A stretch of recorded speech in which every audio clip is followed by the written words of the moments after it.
I have something very practical to show you today. Nothing super flashy, nothing that's gonna blow your socks off, but just something that by the end of the video, I think a lot of you are gonna be saying, huh, yeah, I think I might wanna get one of those. Practical tech is kind of the best tech. Like the tech that I use most often is usually the boring stuff that just makes my life a little bit easier. I can focus on the important things. And AVerMedia just sent me these two gaming chargers? Chargers for gamers? I don't really know how to describe this. Just look, you have two USB-C, a USB-A, and an HDMI. So let me just tell you what it is. I feel like I'm already talking too much. Let's get into it.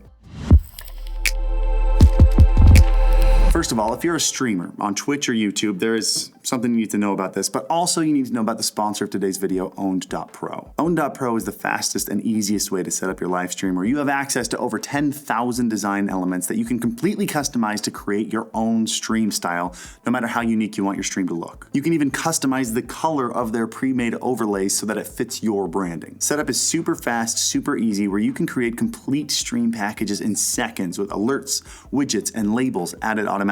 Upload your own assets, access their massive widget library, create elements from scratch. Own.pro is an easy and fast way to get started streaming. So check them out at the link in the description below. Okay, we have two different models here. We have the Core Go and we have the Elite Go, and they look almost identical. Well, these two don't look almost identical, but you can get either one in either color. They're almost indistinguishable. These are 100 watt triple chargers, where either of the USB-Cs can do 100 watts using Power Delivery 3 protocol. And just for funsies, here is it compared to Apple's 100 watt charger. Actually, this isn't even 100 watts. This is 87 watts.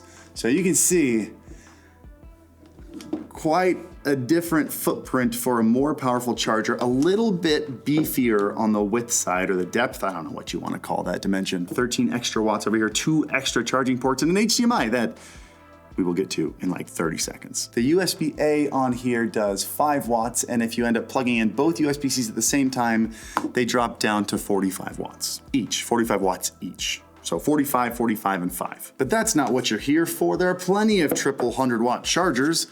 What's the HDMI for? Why is this a gaming charger? Well, let's start with the Elite Go, the Pro one, the more expensive one. Which one was it again?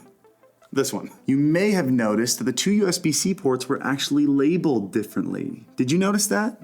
If you did notice, reward yourself by hitting the like button down below.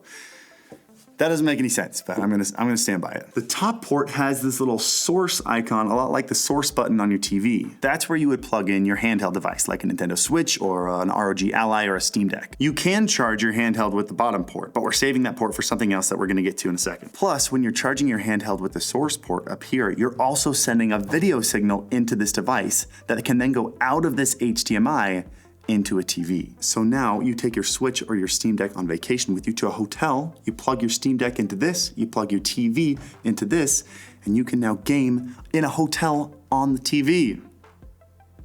What a miracle. This might be the first time I actually use a hotel TV. I never use those. This HDMI port supports 4K 60 or even 1440p 144 if you want to like use it at home on your gaming monitor. My 3-year-old is just starting to get into video games, and I will be having gaming sessions with her when I'm on vacation, which is something I've never done before because I'm not bringing this. I'm not removing this from my TV setup and bringing this with me. Who brings this? Not me. But I do always bring a 100 watt triple charger with me everywhere I go anyway. Now I have one that lets me play video games on the hotel TV. And I think that's pretty cool. I'm gonna bring this one. So how about that bottom charging port there that I said we would get to, the one with the computer icon next to it? Did you notice the icon?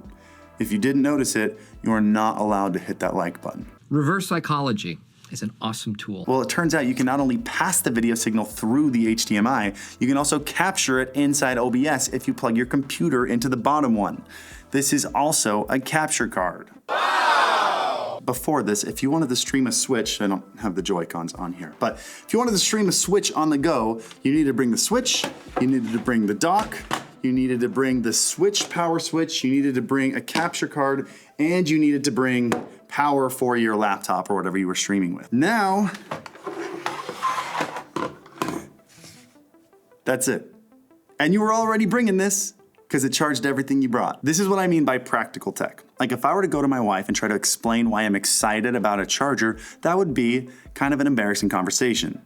So I won't, but I am excited because gaming on the go with my 3-year-old has just gotten considerably easier. And I will never have to consider pulling the entertainment system off the wall just to get to the plug that the Switch is plugged into anymore. So how about the non-Pro one? This is called the Core Go. We got the Elite Go, the Core Go. There's a $40 difference. This is $129, this is $89.